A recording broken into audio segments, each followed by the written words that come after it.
नमस्कार दोस्तों, स्वागत है आपका मेरे चैनल ओमनी एनिमी एक्स में। तो पोकेमॉन की यूनिवर्स में अभी तक हमें पोकेमॉन के बहुत सारे फॉर्म्स दिखाए गए हैं, जैसे कि जायंटामैक्स, मेगा इवोल्यूशन और भी बहुत सारे। लेकिन इनमें से सबसे ज़्यादा यूनिक और एपिक लेवल का फॉर्म है बॉन्ड इवोल्यूशन। बॉन्ड इवोल्यूशन एक ऐसा इवोल्यूशन है जिसे अभी तक सिर्फ ऐश के ग्रेनिंजा ने ही यूज़ किया है। लेकिन क्या होता अगर बॉन्ड इवोल्यूशन हमें पहले इंट्रोड्यूस करवाया होता? जाहिर सी बात है ऐश के दूसरे पोकेमॉन्स भी बॉन्ड इवोल्यूशन को हासिल कर पाते। तो आज हम बात करेंगे ऐश की best bond evolve Pokemon team के बारे में।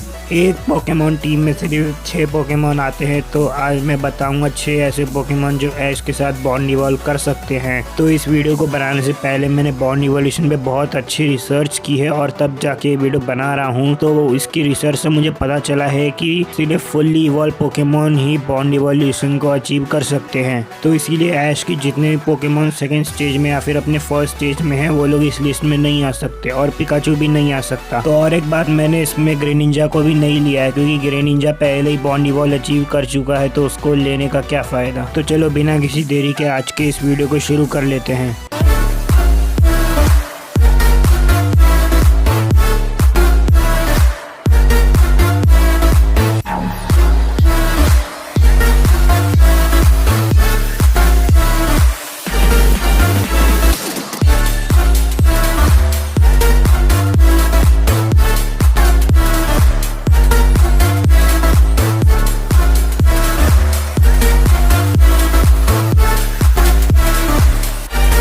तो सबसे पहले बात कर लेते हैं ऐश के बॉन्ड इवॉल्व टीम के फर्स्ट पोकेमॉन की, तो वो होगा हेडाक्रॉस। तो दोस्तों हेडाक्रॉस ऐश का सबसे पहला पोकेमॉन है जो उसने जोटो रीजन में पकड़ा था, और ये हमें देखने को मिला था जोटो जर्नीज के एक एपिसोड में, जहां बहुत सारे हेडाक्रॉस और पिंसर इलाके को लेकर लड़ रहे थे। तो उन्हीं में से एक हेडाक्रॉस ऐश की मदद करता है सभी पिंसर और हेडाक्रॉस की लड़ाई को रुकवाने के लिए, और एपिसोड के लास्ट में पिंसर और हेडाक्रॉस मिलकर टीम रॉकेट को वहां से भगा देते हैं। और वो जो हेडाक्रॉस होता है वो ऐश के पीछे पीछे आ रहा होता है, तो ऐश उसे अपनी टीम में आने का ऑफर देता है और हेडाक्रॉस खुशी खुशी उसकी टीम में आ जाता है। तो आप लोग यहीं पे समझ जाओ कि हेडाक्रॉस ऐश पे कितना भरोसा करता है कि खुद ही उसके पास आ गया। ऐश ने उसे नहीं कहा था कि मेरे साथ आओ, हेडाक्रॉस खुद ही ऐश के साथ चला गया स्ट्रॉन्ग बनने के लिए। और आगे चल के हेडाक्रॉस ने बहुत बड़ी बड़ी बैटल्स लड़ी हैं, मतलब ज्यादा बैटल्स तो नहीं लड़ी है लेकिन जितनी भी लड़ी है ज्यादातर जीती है। एक बार इसने गैरी के मैगमार को हरा दिया था टाइप डिसएडवांटेज होने के बावजूद, और डार्क क्राई वर्सेस हेडाक्रॉस की बैटल कौन भूल सकता है। इसने डार्क क्राई को बहुत अच्छा डैमेज दिया था, तब जाके सेप्टाइल ने उसे हराया। और ऐश जब भी हेडाक्रॉस को बुलाता है हेडाक्रॉस हमेशा उसकी मदद करता है, उसे हर बैटल जितवाता है। तो हाँ, हम कह सकते हैं कि हेडाक्रॉस भी बॉन्ड इवॉल्व कर सकता है क्योंकि इसका और ऐश का बॉन्ड बहुत अच्छा है। तो हमारी इस लिस्ट में पहला पोकेमॉन आता है हेडाक्रॉस, जो कि ऐश के साथ बॉन्ड इवॉल्व कर सकता है।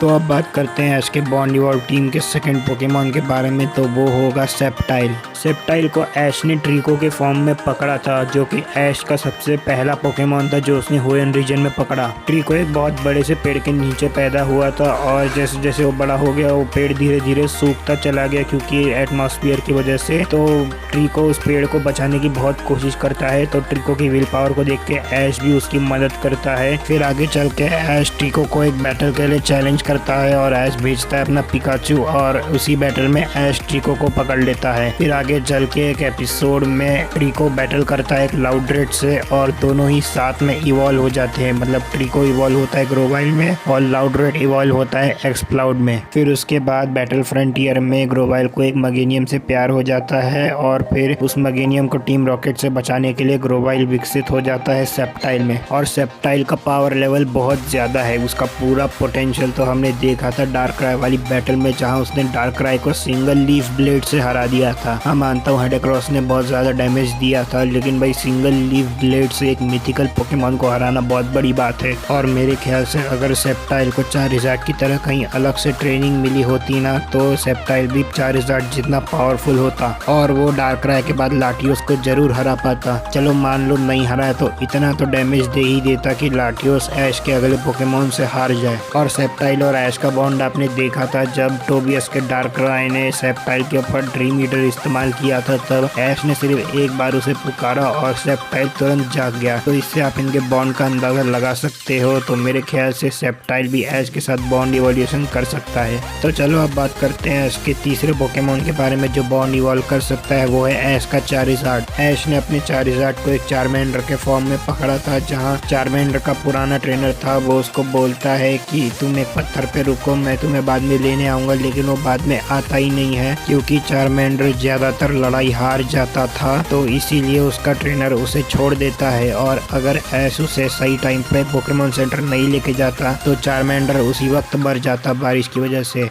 फिर उसके बाद ऐश और चारमेंडर बहुत अच्छे दोस्त बन जाते हैं, लेकिन उसके बाद चारमेंडर जब चारमिलियन में विकसित होता है तो उसकी पर्सनैलिटी चेंज हो जाती है। वो ऐश की बिल्कुल बात नहीं सुनता, उल्टा उसके ऊपर फ्लेम थ्रोअर मारते रहता है। फिर एक एपिसोड में एरोडैक्टाइल से लड़ते लड़ते ऐश का चारमिलियन चारिज़ार्ड बन जाता है, लेकिन तब भी वो उसकी बात नहीं मानता। फिर उसके बाद ऑरेंज आइसलैंड्स के सफर के दौरान ऐश एक ट्रेनर से मिलता है और उसके पॉलीरैथ के साथ अपने चारिज़ार्ड की बैटल करवाता है, लेकिन चारिज़ार्ड इसमें बहुत बुरी तरीके से हार जाता है। वो पॉलीरैथ चारिज़ार्ड को पूरी तरीके से बर्फ में जमा देता है, बस उसकी पूंछ को छोड़ देता है। तो ऐश रात भर चारिज़ार्ड की सेवा करता है, उसके ऊपर अपने हाथ घुसता है ताकि उसकी स्किन गर्म हो और वो दोनों याद करते हैं कैसे उसने चारमेंडर को पकड़ा, कैसे वो चारमिलियन बना और कैसे वो चारिज़ार्ड बना। उस दिन के बाद से ऐश और चारिज़ार्ड का बॉन्ड बहुत ज़्यादा स्ट्रॉन्ग हो जाता है। वो चारिज़ार्ड ऐश की हर बात मानता है और दोनों के बॉन्ड के बारे में क्या ही बताऊँ। चारिज़ार्ड ने लेजेंडरी बर्ड आर्टिकुनो को भी हराया है, पर फिर भी मुझे चारिज़ार्ड के लिए बहुत ज़्यादा बुरा लगता है क्योंकि इतना ज़्यादा super strong Pokemon professor Oak की लैब में पड़ा हुआ है, ये बहुत गलत बात है। तो हाँ, चारिज़ार्ड है वो तीसरा पोकेमॉन जो ऐश के साथ बॉन्ड इवोल्यूशन कर सकता है। तो अब बात करते हैं ऐश के चौथे पोकेमॉन के बारे में जो कि बॉन्ड इवोल्यूशन को अचीव कर सकता है, वो है ऐश का स्नोरलैक्स। स्नोरलैक्स को ऐश ने ऑरेंज आइसलैंड्स के सफ़र के दौरान पकड़ा था और स्नोरलैक्स बहुत ज़्यादा पावरफुल है। ऐश का स्नोरलैक्स जब भी मैदान में उतरता है 2 या 3 पोकेमॉन को तो साथ में लेकर ही जाता है और गैरी वर्सेस ऐश की बैटल में तो इसने कमाल कर दिया था। गैरी के 2 पोकेमॉन्स को अकेले नॉकआउट कर दिया था इसने। और ऐश और स्नोरलैक्स का बॉन्ड भी बहुत अच्छा है। आप जानते ही हो, जब भी ऐश स्नोरलैक्स को बुलाता है, स्नोरलैक्स ने ऐश को कभी निराश नहीं किया, चाहे वो जोटो लीग की बात हो, इंडिगो लीग की बात हो, बैटल फ्रंटियर या किसी भी लीग की बात क्यों ना हो, स्नोरलैक्स ने ऐश को कभी निराश नहीं किया। जब भी स्नोरलैक्स मैदान में उतरा है उसने 1-2 पोकेमॉन को तो हराया ही है, लेकिन ऐश ने स्नोरलैक्स का कभी सही से इस्तेमाल नहीं किया। तो ज़रा सोचो, स्नोरलैक्स हमेशा प्रोफेसर ओक की लैब में पड़ा रहता है, उसके बाद भी ये 1-2 पोकेमॉन को हरा कर जाता है। तो सोचो अगर ऐश इसको अपने साथ रखे और ट्रेनिंग दे तो ये क्या हो जाएगा इसका। स्नोरलैक्स भी चारिज़ार्ड की तरह अनबीटेबल पोकेमॉन बन सकता है। तो ऐश की टीम का चौथा बॉन्ड इवॉल्व पोकेमॉन है स्नोरलैक्स। तो दोस्तों बढ़ते हैं अगले पोकेमॉन की तरफ। अगर मैं आपको पूछूं कि ऐश ग्रीनिंजा के बाद अभी आपको क्या लगता है कौन सा पोकेमॉन सबसे ज़्यादा अच्छा बॉन्ड बना रहा है ऐश के साथ, वो है ऐश का लुकारियो। तो हाल ही में आपको पता है कि ऐश ने पकड़ा है एक लुकारियो पोकेमॉन जर्नीस में और ऐश और लुकारियो के बीच में ऑरा बॉन्ड हमें देखने को मिल चुका है। तो यह शुरू होता है पोकेमॉन सेंटर में एक छोटा सा अंडा पड़ा हुआ था, वो अंडे में से ऑरा बाहर आ रहा था रियोलू का, और वो रियोलू का ऑरा सीधे ऐश को मिल रहा था। और जब वो अंडा फूटता है तो उसमें से रियोलू निकलता है, लेकिन रियोलू थोड़ा कंफ्यूज होता है कि वही ऑरा है ना जो मैंने महसूस किया था। तो रियोलू ये कंफर्मेशन के लिए वहाँ से भाग जाता है, उसे लगता है कि ऐश वो नहीं था जिसे वो ढूंढ रहा है। और जब वो एक ऑनेक्स से टकराता है तो ऐश वहाँ पे आ जाता है उसको बचाने के लिए। फिर रियोलू को ऐश के अंदर से वो ऑरा महसूस होता है, तो वो दोनों मिलकर ऑनेक्स को हरा देते हैं। तो अब सोचो, एक पोकेमॉन जो 2 मिनट पहले अंडे से निकला है उसने एक ऑनेक्स को हरा दिया। और फिर कुछ लंबे एपिसोड्स के बाद ऐश का रियोलू लुकारियो में विकसित हो जाता है और सच में विकसित होने के बाद ये एक ऑरा स्पीयर से एक पोकेमॉन को ढेर कर देता है। मतलब मैं आपको ऐसे तो नहीं बता सकता, पोकेमॉन जर्नीज का वो एपिसोड देख लेना, आप समझ जाओगे लुकारियो कितना ज़्यादा पावरफुल है। और ये ही नहीं, इसने म्यूटू जैसे लेजेंडरी पोकेमॉन के साथ बैटल किया है, जीता नहीं है। और लुकारियो तो फैन फेवरेट पोकेमॉन है, इसलिए उसको तो इस लिस्ट में लेना ही था। तो हमें तो पहले ही ऐश और लुकारियो के बीच ऑरा बॉन्ड देखने को मिल चुका है, तो शायद हमें बॉन्ड इवोल्यूशन भी देखने को मिल जाए। ऑरा बॉन्ड इवोल्यूशन कितना मस्त है ना। तो हाँ, लुकारियो है वो 5वां पोकेमॉन जो बॉन्ड इवोल्यूशन को हासिल कर सकता है। तो चलो अब बात करते हैं इसके आखिरी पोकेमोन के बारे में। तो आखिरी पोकेमोन आप लोग एक बार गेस करके बताओ कौन हो सकता है। मैं आपको हिंट देता हूँ, ये पोकेमोन सिनो रीजन से है। तो ऐश का आखिरी पोकेमोन जो बॉन्ड इवोल्यूशन कर सकता है वो है ऐश का इन्फर्नेप। तो आप सभी को पता ही है, ऐश ने इन्फर्नेप को चिमचार के रूप में पकड़ा था और ऐश का चिमचार कभी पॉल का चिमचार हुआ करता था, लेकिन पॉल ने उसे छोड़ दिया ये बोलकर कि वो बहुत ही कमजोर पोकेमोन है, और ऐश ने उसे अपनी टीम में ले लिया। और ऐश और इन्फर्नेप के बॉन्ड का अंदाजा आप इस बात से लगा सकते हो कि इन्होंने अपनी ब्लेज एबिलिटी को खुद से काबू किया।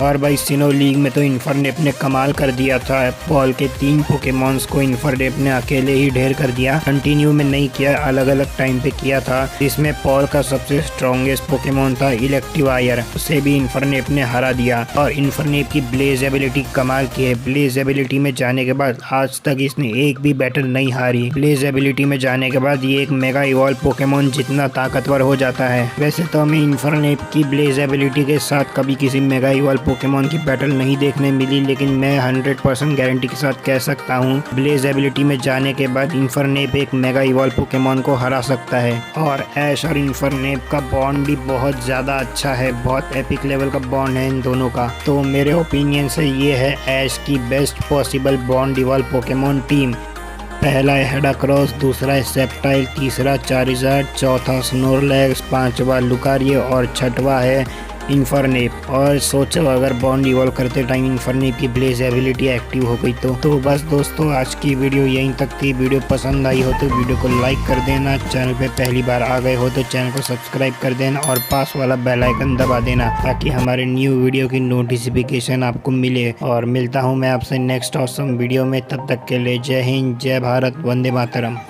खत्म, bye bye, tata, good bye, गया।